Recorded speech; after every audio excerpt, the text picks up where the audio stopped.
This is for you. This is for you. Here we go, brownies. Here we go. Yeah. Here we go, brownies. Here we go. Yeah, this for my dogs from the east to the west side. You rockin' brown and orange with me, baby. Let's ride.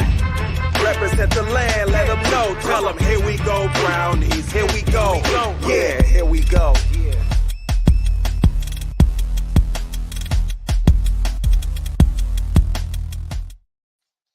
Welcome in, everybody, to another episode of the Here We Go Brownies podcast. I'm Allie Hyson, coming at you live from Sneads Ferry, North Carolina. Joined with me, as always, out in beautiful Boise, Idaho, we've got Dustin. Dustin, how's it going? I'm a little jet lagged. I'm annoyed a little bit that I had to go watch a game 2,000 miles away that showed me a field goal, 3 points. That's a long ways to go watch a singular field goal. I just putting that out there. I'm still letting it get off my chest. That was a lot to endure, but we had an amazing time at the Taste of Browns. What a great cause with the Greater Cleveland Food Bank. We'll go into that a little later in the show. Ran into Gregg Williams. Had a colorful conversation with him, and we'll get into it later about his opinion of the game and all those wonderful things. But Allie, I got to tell you, I don't think I've ever done this at an NFL game ever, and I'm going to put that ever with a capital E. I wanted to leave at the end of the third quarter. I was ready to just leave. I was like, all right, I've seen enough of this. I'm out. Like, this isn't going to get better. I can get back over to the room early. Like, this is not good. This is not good football. Yeah. This is not a good product. And I just the defense, quite honestly, Allie, I think they did what they could do. But when you punt the ball 10 times and your offense can't show you anything, like, what are you going to do, right? Like, you're kind of the writing's on the wall, as I would say. No, definitely. And, I know that the defense took a lot of criticism after this game. And I want to push back on that because we knew going into this season that, this is a very, very talented defense performing up until this point at an elite level. But we knew that at some point they were going to have points scored on them. And you're going up against a high caliber offense in Baltimore. And they're going up against a rookie quarterback. Like, the writing was on the wall. You weren't going to win this game. As soon as Deshaun is declared out for this game, I hate to say that, but all hope really was lost. You're starting a 5th-round rookie quarterback. We're going to get into it because I have some serious criticism offensively. But on the defensive side of the ball, I know that they took some heat, but you can only do so much. You're getting gassed. It's you're going up against former MVP and Lamar Jackson and the weapons that they have around them. Look, I think that they're still really good. But I was intrigued to see how this defense was going to be able to, kind of go through some of that adversity, how they were going to be able to handle a high-powered offense, because we haven't seen that so far this season. Yeah. So I was looking forward to it. Not saying that I was looking forward to a loss, but looking forward to seeing how they were going to handle that. Yeah. Well, and now I will tell you this: like, defensively, I mean, they gave up a late touchdown. It was 21-0. I mean, again, I tell people they gave up a touchdown a quarter, and they were on the field 75% of the time. Like, okay, that's not terrible when you're having to play 75% of the time on the clock, right? I mean, you're going to get gassed. It's going to happen. And we'll get into it, Allie. But for me, probably, and Allie, I don't know if you were able to catch some of Andrew Barry's press availability today, kind of like the State of the Union that he put out there. We'll address that a little bit. But for me, it was like Stefanski made he left it up to Deshaun. But clearly they said after watching him in warm-ups, he wasn't going to be able to go. He wasn't going to be able to make those longer throws. It just wasn't going to be there today. And I think we learned from a couple of years ago, you don't want to push your quarterback, right, and get him out there and get a further injury. But more importantly, where my criticism will come on the offensive side of the ball, Allie, is Stefanski's statement was plain and simple. If the number one goes down, the number two comes in. We don't change the play call. We don't change the offensive scheme that week, and we will adjust in game to the situation. They didn't adjust for DTR, and I can tell you right now, DTR from about 4 snaps in looked like, okay, this is the National Football League. This isn't preseason. And all I could think about, Allie, a lot of us were sitting there, and I was sitting there with our good friend Ray. I said, do you see what they're doing with Lamar Jackson? They're just doing little dump passes, 4 yards, 5 yards, getting him in rhythm, getting him in sync. They should have been doing that with DTR. Just get him into sync, get him comfortable, and get him some confidence. But I thought, once they were having him throw deep downfield, I think the Ravens just pinned their ears back and said, "Oh, we're going to have a field day today." Why wouldn't you? I mean, you're going up against a 5th-round rookie who, by the way, there was a lot of optimism surrounding him. And I think that there still is, right? Like, sure. I think he's going to be just fine. But he was thrust into a position that he wasn't going to succeed in this environment, in this element with the game plan as it was constructed. There's plenty of criticism to go around, but I think ultimately this one falls on Kevin. And I've been a pretty big Kevin supporter on this podcast, but look, that was rough. You are not putting your young quarterback in a position to not even just succeid and get a win, but just to even make comfortable, easy throws. I mean, what they were doing, right. let's throw a 30-yard bomb back shoulder fade type throw. Like, it's just, what are we doing? This isn't going to work, because the early run stuff was working, and it was just disappointing that we didn't stick to it. So we'll unpack it, we'll talk about it, but ultimately, guys, it is the bye week. So maybe we can take a little bit of a breather here and kind of reset, come off of that ugly loss, and feel a little bit better as Browns fans. Guys, we've got a jam-packed show for you tonight. We are going to welcome Gregg Williams to the podcast here in just a few moments. But before we do that, I want to give a shout out to our friends over at K&D. Whether it is sophisticated suburban living, luxury downtown digs, or senior housing, K&D, the largest property management company in Northeast Ohio, has a perfect home for everyone. K&D is your one-stop shop for housing in the region, with apartments and amenities for everyone, including residential, commercial, retail, and corporate housing. Find your dream home at K&D. Visit knd.com to get started. That is the letter K, the word and, the letter D.com. Dustin, before we get into it, go ahead. And I was just going to say, I'd like to give a big shout out to the folks at K&D for being so hospitable this weekend and putting me up in the residence at 55 downtown. Great apartment condos down there. So if you get an opportunity to go down there and tour them, they're right next to the Fahrenheit restaurant, beautifully renovated, brand new building downtown Cleveland. So just a big shout out for them for putting us up this weekend. Yeah, definitely. Before we get into it, we're going to welcome Gregg Williams on here in just a few minutes. Dustin, why don't you paint the picture of the Taste of the Browns? Yeah, so the Taste of the Browns, Allie, never been to it, right? Didn't know what to expect from it. There was nearly 900 people, Allie, at this event. Everything, you would have loved it. It was foodie. There was all kinds of great American Cleveland cuisine there. Joe Thomas even said, some of the interviews will share some of the snippets. He thinks Cleveland has one of the best food scenes in all of America, literally, with all the different great restaurants there. And so he was enjoying it. We sent him home with a bottle of Here We Go Brownies wine to take home and enjoy. Kareem Hunt got to spend some time with Kareem and his girlfriend. JOK, got to talk with him for a few minutes. So it was great to see some of those guys still coming out after a tough loss and be able to be out there for the Greater Cleveland Food Bank. Allie, I believe they raised $350,000 for the Greater Cleveland Food Bank. And remember, guys, that actually is more like that equals, for every dollar, that's 3 meals. So that's 1 million meals that were raised to feed the hungry of Cleveland. So great night. The Lorellos were there. That was a lot of fun to hang out with them and get to try the wine. And it was just a great time. I got to say, it was just fun to be in that environment, Allie, and they invited us back next year, and they're excited to have us. And it was an amazing time. Absolutely.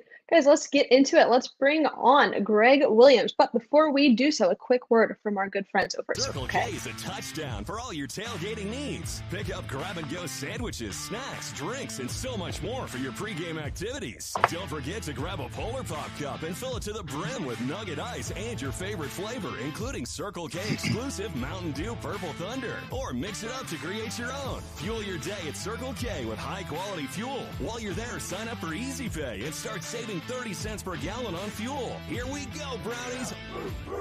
Only at Circle K. And with that, let's go ahead and bring on Gregg Williams. Gregg, thanks for taking the time. How are you? I'm very good, Allie. Dustin, thanks for... Oh, we lost him. Had a chance He's back. To you for a few minutes here before I came on, and you guys are doing a fantastic job, and I think it's great for the fans. Well, thank you. Thank That's you. what we're here for. It's a show by the fans for the fans. And that's exactly it, Greg. Like sometimes it's hard to come on this podcast after a tough loss like that. But I want to just kind of get your overall thoughts on that game. I know that there's plenty of finger pointing and blame to go around. But ultimately, sometimes it does come down to a lack of execution as well. Your overall thoughts on a pretty embarrassing loss to Baltimore? Well, the big thing is it's never just one thing. And the other thing is that let's not slight in any way the Baltimore Ravens and John Harbaugh and that staff. And then Todd Monken, the new offensive coordinator, he and I were on staffs together, and has done a very, very good job on adapting things that are very, very good for Lamar Jackson. And I thought Todd did a very good job in this game. He's gone against Jim Schwartz defenses before on making sure that Lamar was comfortable, getting the ball out of his hands very fast. He didn't have to hold on to the ball at all. And then doing the type of run game things that obviously, when you're getting off the ball the way Cleveland does and Jim Schwartz defenses does, they were able to take a couple of shots there on the offense that way. Defensively, I thought they still played well, but it's hard to play after 3 takeaways or 3 turnovers by the offense and shorter fields. They didn't, they had more red zone opportunities in this game than they had before in the past, and got some points put on them that way. But when you look, they were only 4 for 12 on third down, the Ravens, and they were still, underneath 300 yards. And in Right. today's game is, very seldom, offensively, you look at yourself and you don't get 330, 340 plus, and haven't done what needs to be done offensively. And then defensively, when you keep them under that point, take the points off the board on a couple of those things that I thought Lamar was impressive down in the red zone with 2 touchdown passes and 2 touchdown runs. But in those situations, defensively, it wasn't as a tough a day as it was on the offensive side of the ball. And, we're going to have to go through there when we talk about that here in a few minutes with all of a sudden Deshaun's not going to be up. You go backup quarterback, and then what do you do as a coaching staff? What do you do as a play caller to adapt to the quarterback or the people you have on the field at that time? It's not about scheme. You have to adapt to what they can do and give them confidence in having multiple successful plays in a row, and then you can take your shots. Then you can take, some gimmicky kind of a plays, but you got to get their confidence right. And especially a young quarterback all of a sudden coming into his first, I'm sure it was somewhat of a culture shock. Yeah, I would like to speak about that, Greg, because we found out about an hour before kickoff, 45 minutes before kickoff, that obviously DTR was going to go out there. Being on the defensive side of the ball like you have been for, the Browns and other teams, what do you do in your mind? Is that you're like, are we going to pin our ears back? Are we going to change what we're going to do defensively when you see a situation like that? Because even though they have similar skill sets, DTR and Deshaun, obviously they're definitely 2 different types of quarterbacks you're dealing with there. What does that change for you from what you do on the defensive side of the ball an hour before a kickoff or something like that when you've already kind of devised a plan for the week? Well, the big thing here is this, and there's not very many people that do what I have done for 40 plus years. It's not very many at all in making the quarterback, because I played that, and then all of a sudden I was an offensive coordinator too for quite a while, is that you have to make the quarterback make the decision of what you're doing schematically post-snap and not pre-snap.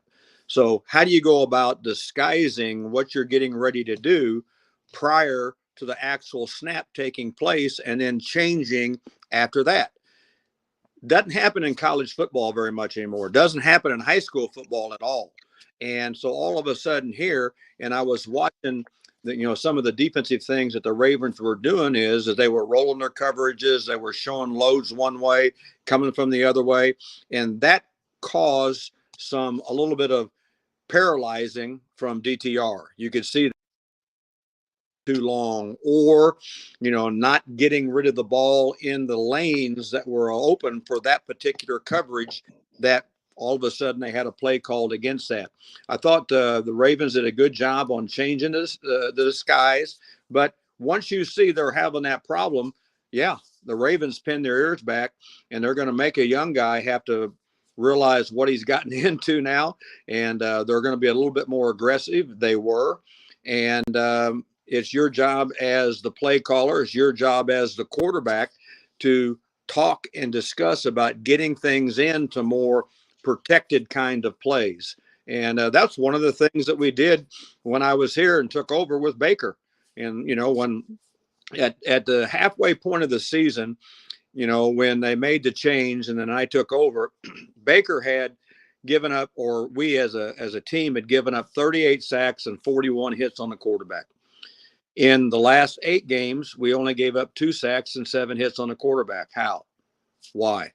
Because we adapted to what Baker could do, and plus having that defensive background helping him recognize and see, get the ball out of your hands, the right throws.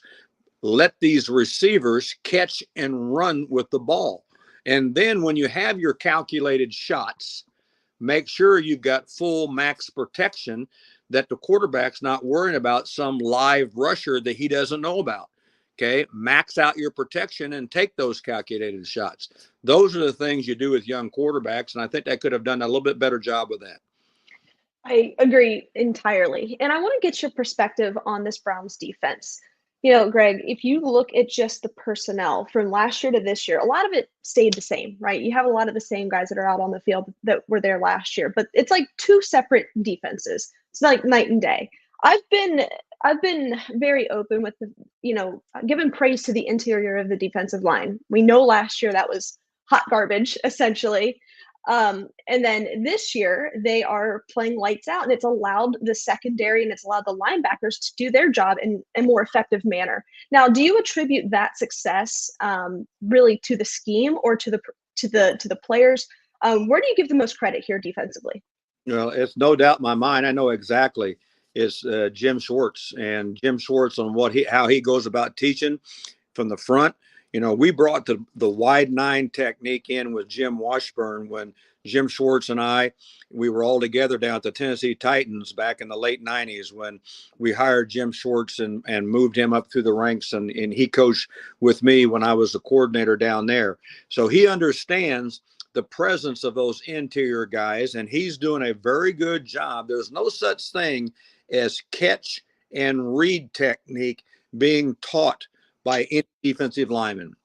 It's attack, get off the ball, make the offensive lineman, make whoever has to block you in runs or passes have to.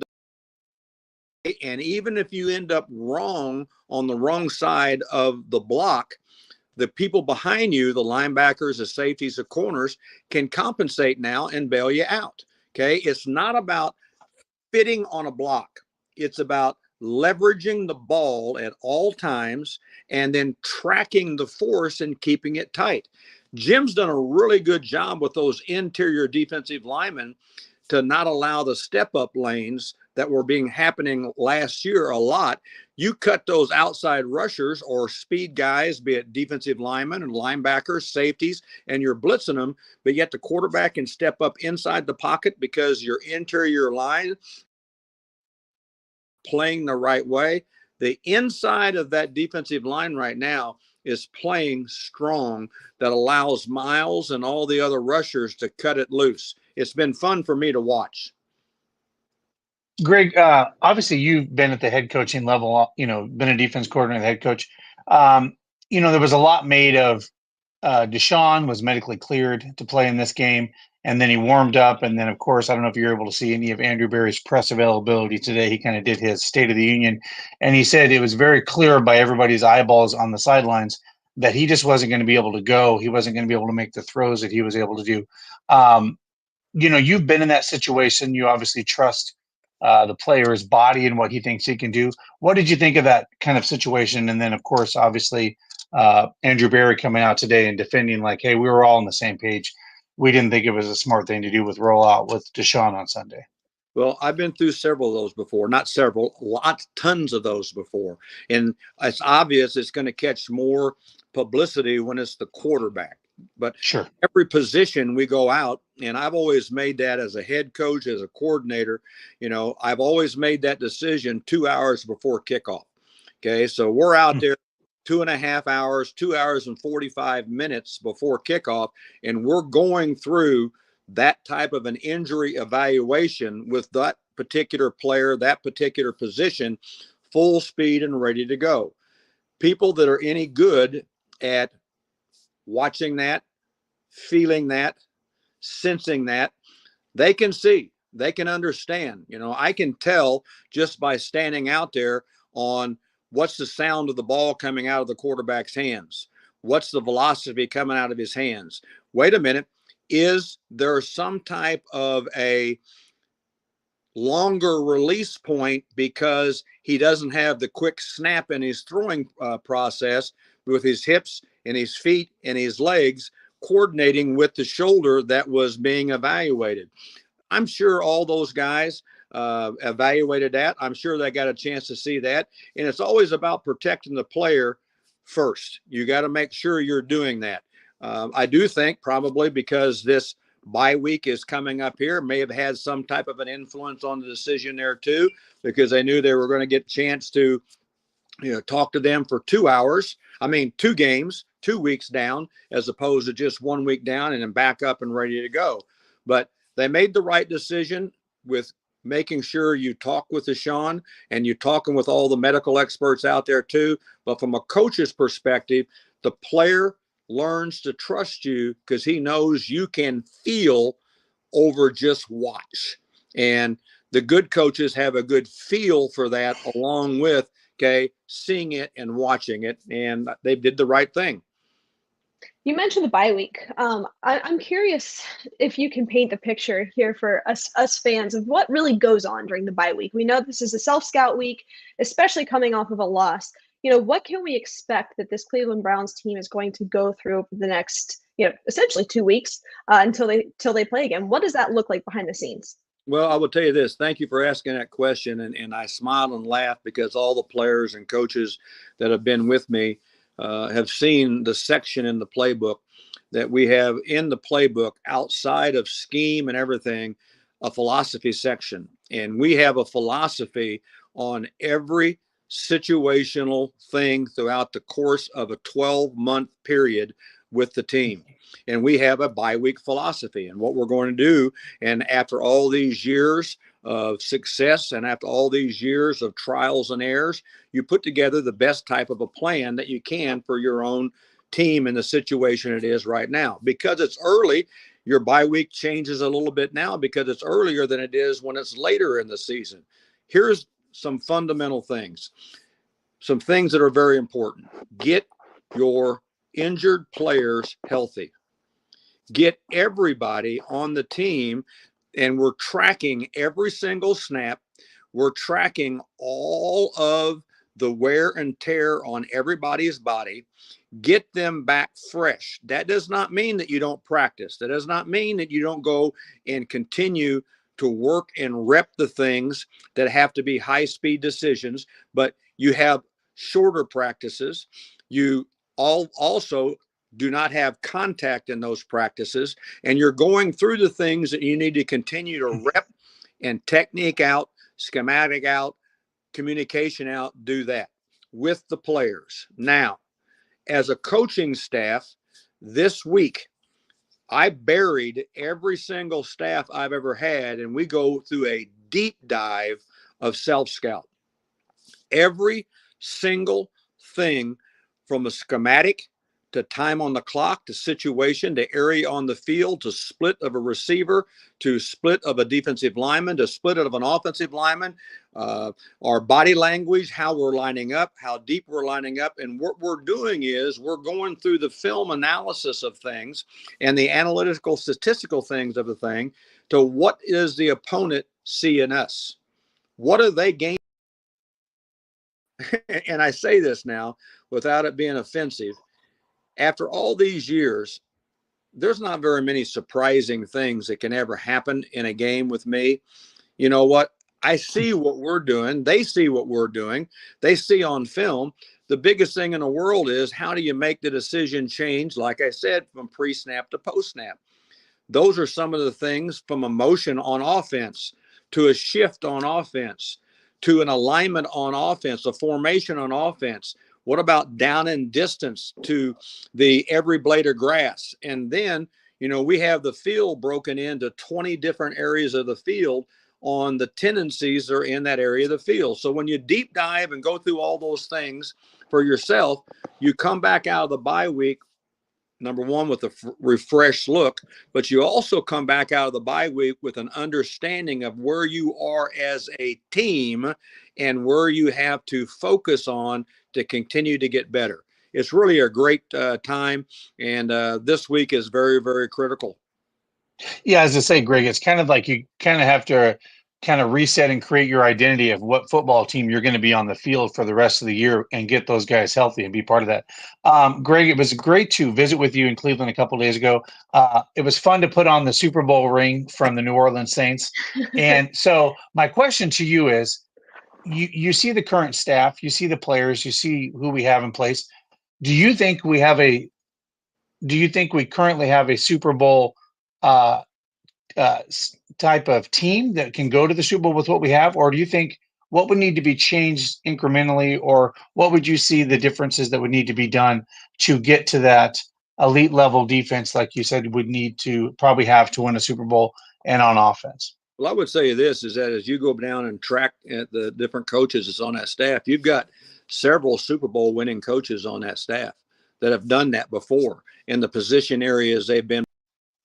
It is a collective team effort. It's not just one idea. It's not just one area of the team. Okay. Pro football, the National Football League, is the most fundamentally big time team oriented sport that there is. There's way too much superstar status promoted onto these guys. And, you know, I've had an opportunity to coach over 2,500 NFL athletes now. When I say out of those 2,500, you know, you're going to talk about 30 or 40 of them superstar status, Hall of Fame status. And I always tease, and when I say this to the guys, is I had to take 2 guys to go kick that one guy's ass. Okay. So how do you do that? It happens very often. Okay. Every single person out there inside the white lines can play at a high level. Every single coach in this league has proven himself as he's risen up through the ranks. Now, I will tell you this, stress beats everything sometimes. And how do people as players and as coaches handle stressful situations? Can you block those things out? Do your job, understand, okay, get these guys to play faster, smarter, tougher for longer in every single position area. And then don't be surprised that you're on the winning edge and you're on the winning team at the end when you get them to do that. Don't nonsense that doesn't matter how to win that play. That's the thing about the National Football League. And this is, you got some really strong staffs, strong guys on this staff. You've got some young coaches too. They're trying to bring along, but that's, you know, the reality is that don't shake your head if you don't belong. You know, Jerry Glanville said a long time ago that the NFL stands for not for long, and it doesn't take very long for you to get booted out of the league. And on a little bit of a separate note here, just pure curiosity. I've always wondered, from a coordinator standpoint, you mentioned Todd Monken earlier, and he called, I noticed this in the game against Cleveland, he calls the game from the press box. What is your take on coordinators up in the box versus on the field? You know, what is the advantage versus the disadvantage to that? Is it just personal preference? I'm just curious your thoughts on that. Vision. There are certain people that really don't have an open amount of vision. I can stand on the sideline, look down the line of scrimmage and see all 22 players. I can see all 22 of them. I don't have to watch the film. I know exactly what happened. Some people in all walks of life are very tunnel visioned, and they need to get up there into the box to see more of those type of things. That's great. I don't want to be in the box to where I can't go look another grown man in the eye to be able to help him get ready to go tackle, sack, intercept, gain a touchdown, score a touchdown. I want to be able to look another grown man in the eyes and be down there with them as I read their body language. Some guys really do need to be in the box. I'm just not one of those guys because there is better vision for them. But I learned a long time ago, I don't need somebody else to tell me what happened on a play because I can see it all right there on the thing. Plus, I'm around the players, and we're talking every single snap. As when we off the field, we go through every single snap, and I'm getting their ideas and their feel of how, to make adjustments in the game for them, not for me, for them. When you're in the box, you have limited access to be able to talk to players down there in that fist fight. When I'm on the sideline, I'm there with them, and I'll never change that. That's just my philosophy. Go ahead, Dustin. Yeah, I was going to say, I appreciate the time. I know you've got another meeting to go on to after this, Greg, but Allie and I just appreciate the opportunity. We'd love to have you back on sometime. We could probably do a whole hour show with you for sure. So believe us. You guys got my contact information now, and I will tell you this. You guys do a great job, and it's important for the fans. It really is. And I'm also going to be a part of a big documentary film that we're going to honor one of the greatest high school coaches in the country, the former high school coach here from Ignatius High School in the Cleveland area. And we're going to have, Bill Belichick, me, Roger Goodell, Tom Brady, lots of different people on this show honoring him about the impact that a high school coach has on all the young men and ladies that he has the chance to be around and coach in that time. And so I'm looking forward to doing that and looking forward to helping you all. And I can't wait to get back inside the white lines and start coaching. Well, thanks for your time. We appreciate it so much. We learned so much just talking to you. So anytime you were welcome on this podcast, Greg, thanks for taking the time for us. We appreciate it. All right. Good luck. I appreciate you guys. All right. Thanks, Greg. Go Browns. Go Browns. That is Gregg Williams. Wow. Just incredible there, Dustin. We get a lot of former players or current players on this podcast that we get to talk to and get their perspective. But very rarely do we get to talk to a very recent head coach in the National Football League and to learn the ins and outs of what goes into it. Because at the end of the day, as fans, we can get all up in arms. We're emotional. We know this. But everybody on that field, coaches included, they're human beings. They are human beings, and it's hard for us to remember that sometimes. So really, really fun talking to former Browns coach Gregg Williams. Yeah. What's interesting, Allie, to double down on what he said about, I don't think we've ever had a guest on the show talk about the stress of a coach and the stress of the player and how you have to kind of push that out and keep that away from you as a player and as a coach. And you have to learn how to balance that, right? Because that's, I always say this, you hear these players are like, oh, we don't look at social media. Oh, we don't do this. And I'm like, nah, yeah, you do. Yeah, you can't completely block it all out.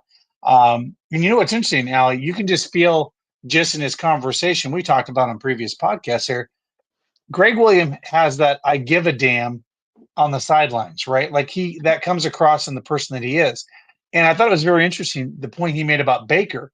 Baker was, not in his comfort zone. And when he took over from Freddie Kitchens, he said, look, get the damn, he said this, he wasn't as PC as he was on this, but he was like, I told him to get the damn ball out. And he goes, what do you mean? He goes, if you get the damn ball out, they ain't going to sack you. It's in the receiver's hand. And he was really very adamant about making sure that ball was getting out quicker and quicker and quicker. And I felt that was DTR's problem on Sunday. He was being put in an uncomfortable situation where if he could just get the ball out quickly, get it to his receivers, let them do the work, the tight ends, or the running back out of the backfield, I think DTR would have been gotten into a much better, comfortable situation in the offense on Sunday. And like he said, when I'm on the sidelines, I can go look in the eyes of that guy and go, look, what are you seeing out there? What are you feeling? Okay, is this too much for you, right?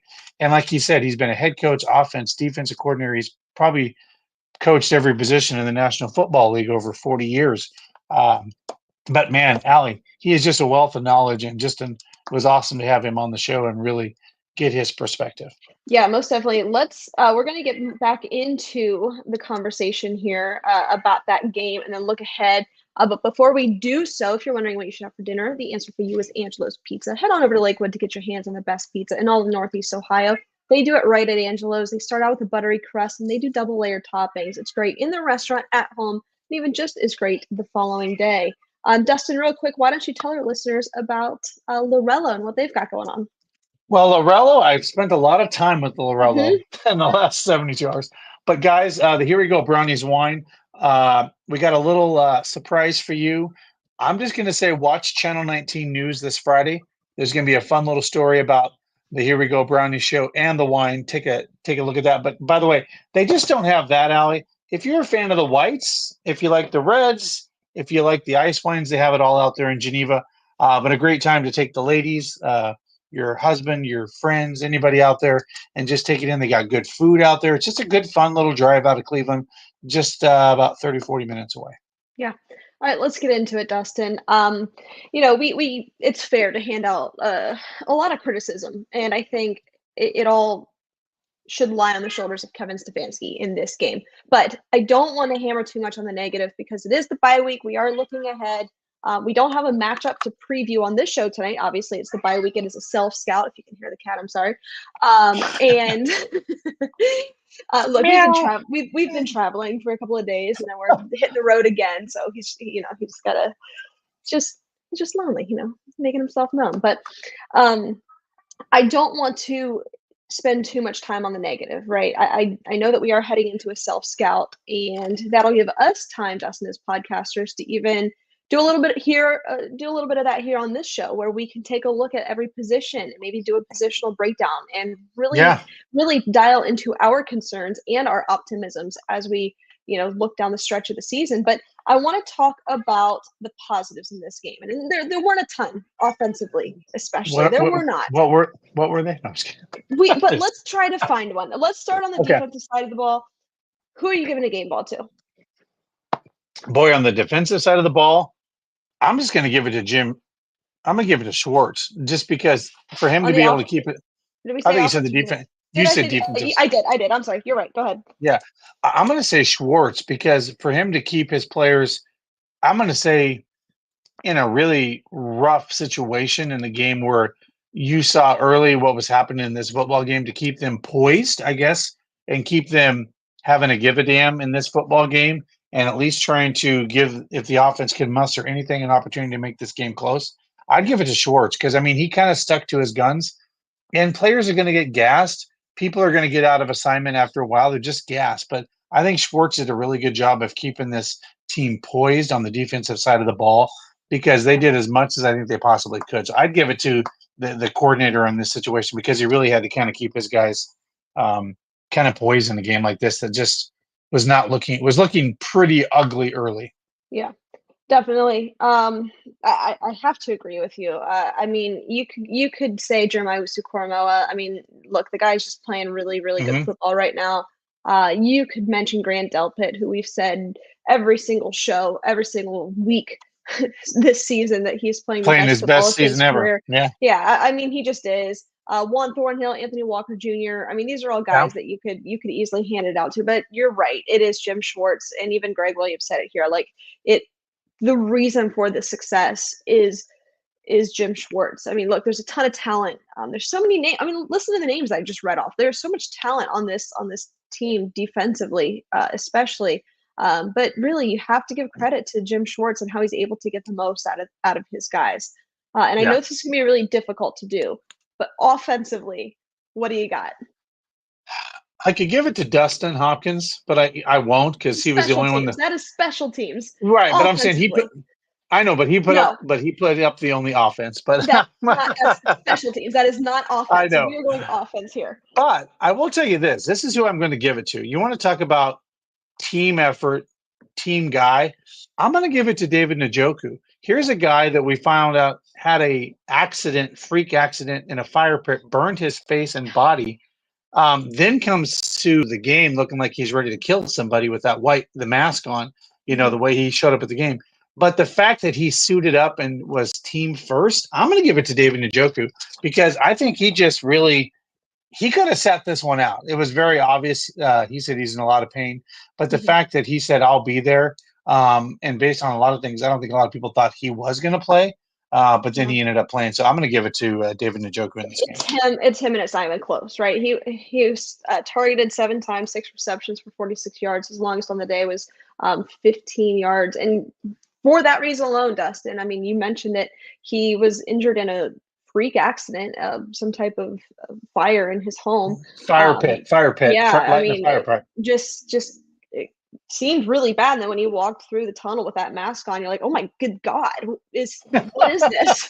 What is going on? And the fact that he tight end. That is your tight end for the Cleveland Browns. That's your tight end for the Cleveland Browns. That he showed up ready to play was just truly remarkable. So there are some positives. But look, guys, we are heading into the bye week, which I think we need it. I want to get your opinion on this too, Dustin.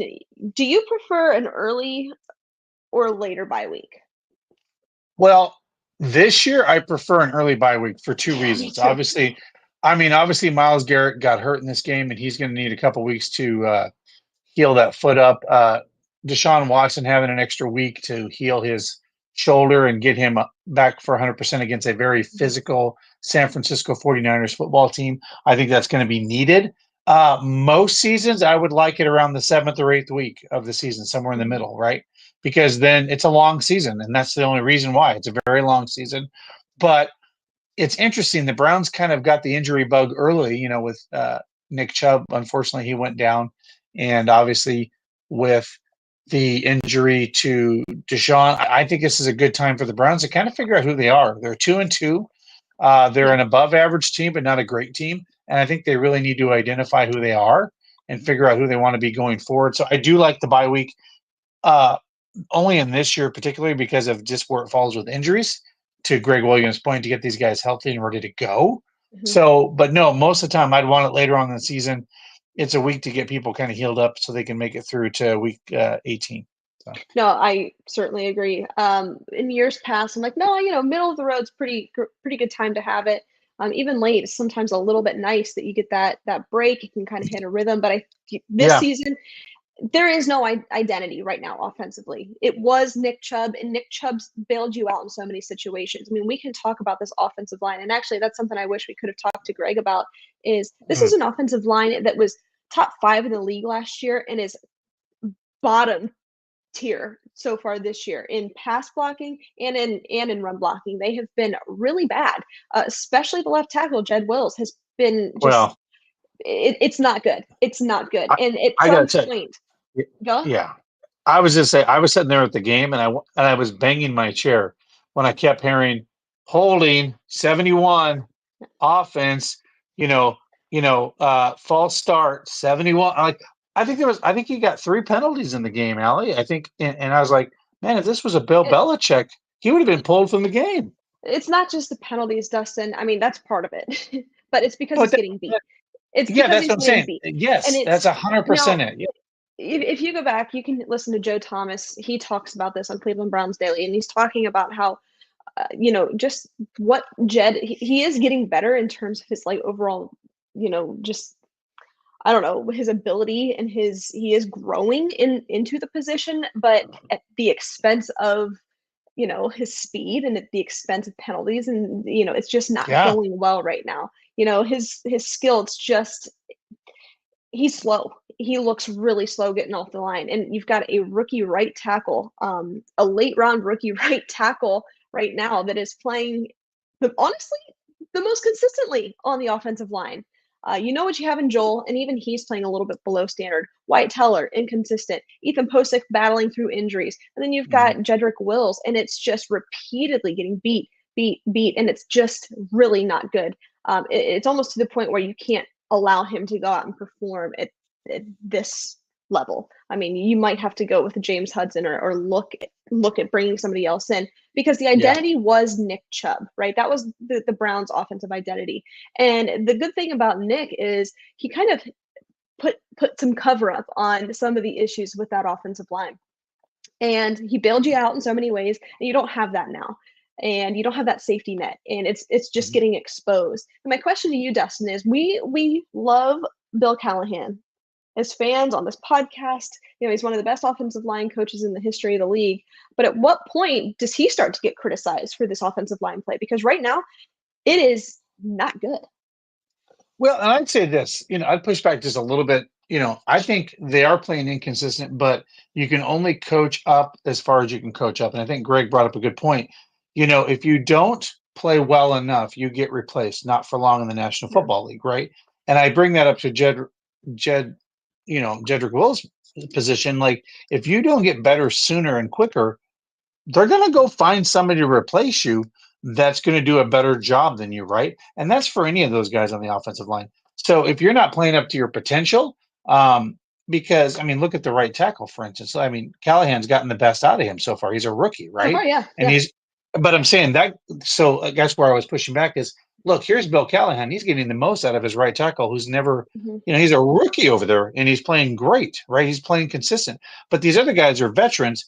They just got to play up to their potential in the way they're used to playing, like you said, a Joel Petonio and some of these other guys. But for the left tackle, you can only coach a guy so long.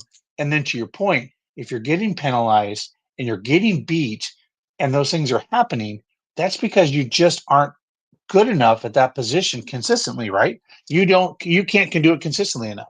And at that point, you have to replace that person. It's period, point blank, right? It's the National Football League. You're a professional, and if you're not good enough, you're not good enough. Right. But just I want to read this real quick. The run block composite ratings: the Eagles are number 1 in the league in run block protection. Your Cleveland Browns are 25th. So just something to keep in mind. And the Browns front office, this organization has invested way too much.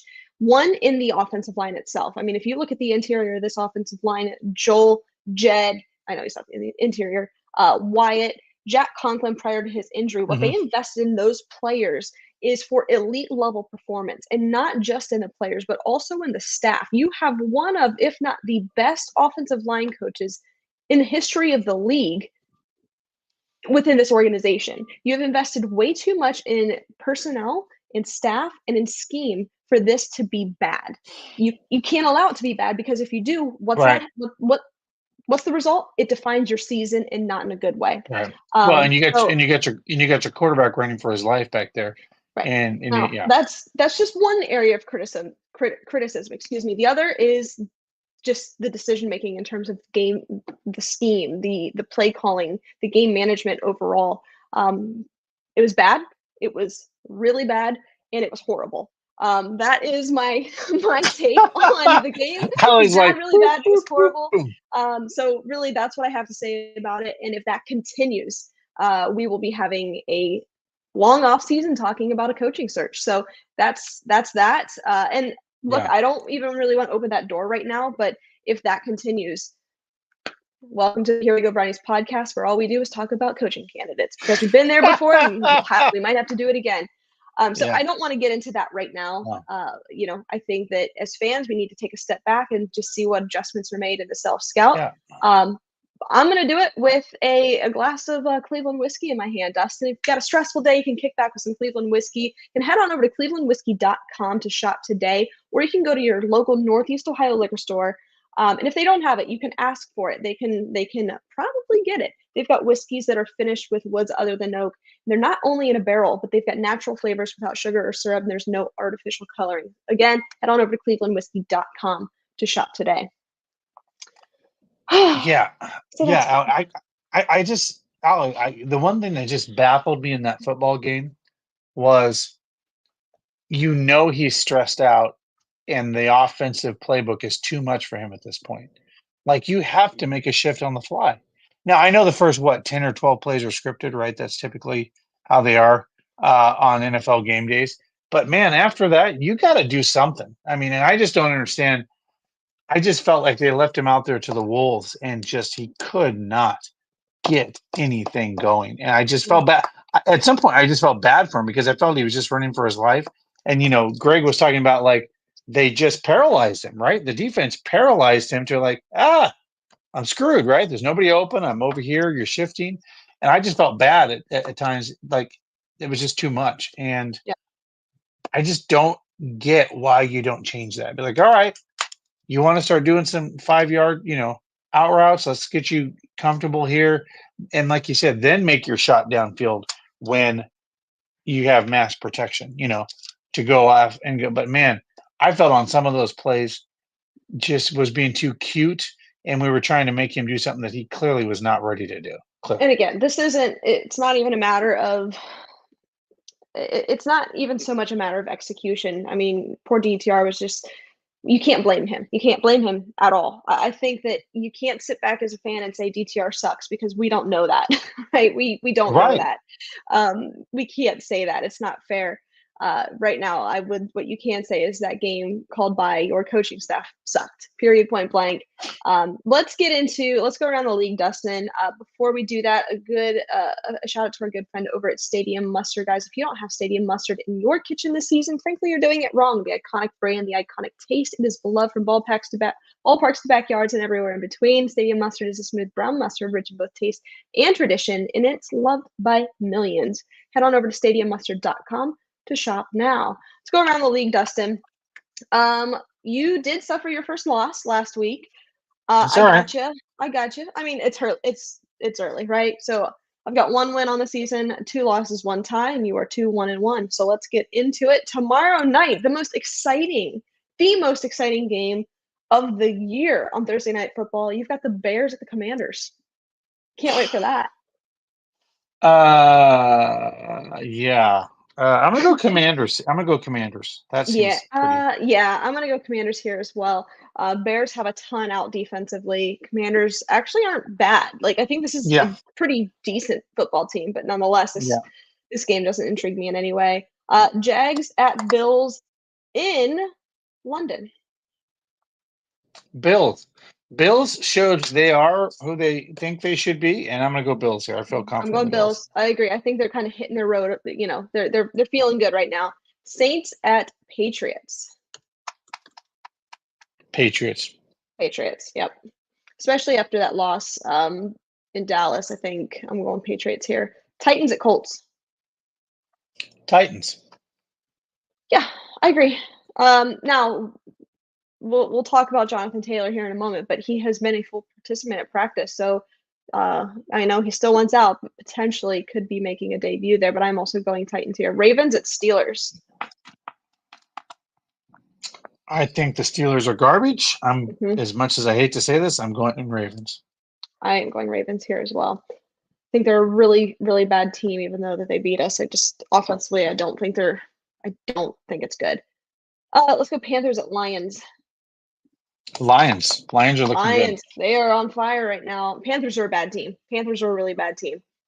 Yeah. Texans at Falcons. Speaking of bad teams that I thought were going to be bad, the Texans, they have looked quite good the past couple of weeks. I'm going Texans here. Texans, where are they playing? Atlanta Falcons. So I'm going to do just to spice it up here. I'm going to say Texans come down to earth. I'm going to go Falcons at home. Okay. All right. Giants at Dolphins. Dolphins. They're going to rebound, come back. Giants are terrible right now. Yeah, same. Giants are really awful. Really bad football team. Which, they were a playoff team last year, which is kind of interesting to see where they're at. Crazy. Bengals at Cardinals. What the hell's happening? We didn't even get into it on this podcast. I don't know what the hell's going on with the Bengals, but I don't think they're going to make the playoffs. Well, Joe Burrow's just not healthy. I mean, that's it. He's hurt. Bengals, they're 1-3. You're a 1-3 football team does not make the playoffs. Let's see. At Cardinals. Mm-hmm. I'm going Cardinals actually. Okay. Screw it. I'm going Cardinals.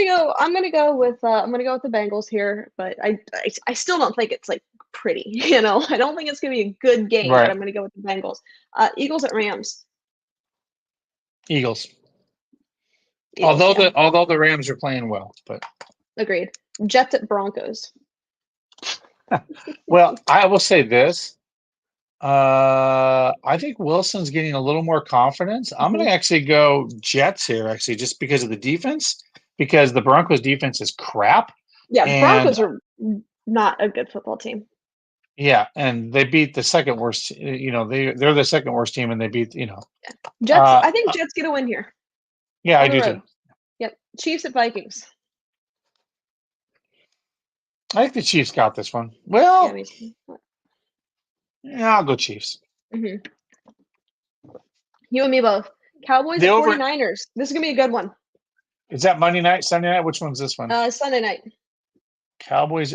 I'm going to go Niners because here's the thing. I think the Niners,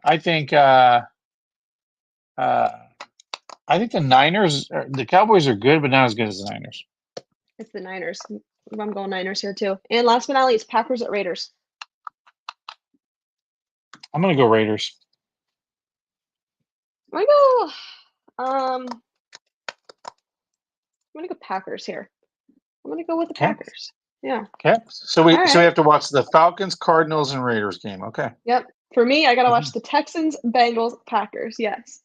I don't know about you, but I prefer watching Browns games, win or lose, on my nice, comfy couch. And you know what else I like to do? I like to save money.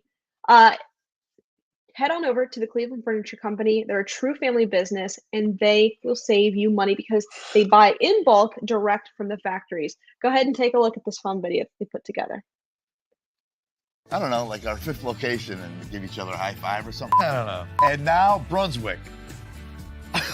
And now Brunswick, which we're here right now. You're like, oh, that's so funny. We had a fun show tonight, Dustin. We had a lot of fun learning a lot from former head coach Gregg Williams. I like his energy. And, he reminds me a lot of what we have in Jim Schwartz right now. And I know that they've worked closely together in the past. A lot, yeah. They do. This Browns defense reminds me of what we had in 2018 with Gregg Williams. Now, just with a lot more talent, right? But they're playing in a similar fashion, having fun, and I think you have to give credit there to the coordinator. But a lot of fun tonight, being able to talk to him, learning a little bit more about what goes into it, what goes into the bye week, what goes into the scheme. A lot of fun tonight, Dustin. Yeah, Allie, what's interesting specifically about Gregg Williams, I think he, and you would probably agree with this, he has always been a fan favorite, right? Yeah. He has always been well loved here in Cleveland. I think there was a lot of people excited that Gregg Williams ended up being the interim head coach when he came in after that, and how he brought a different kind of attitude to the team. And they played pretty decent down the stretch, right? They played pretty decent down that stretch with Gregg Williams at the helm. And I just think we got it figured out on the Schwartz side of the ball. I mean, with the defense, that makes a lot of sense.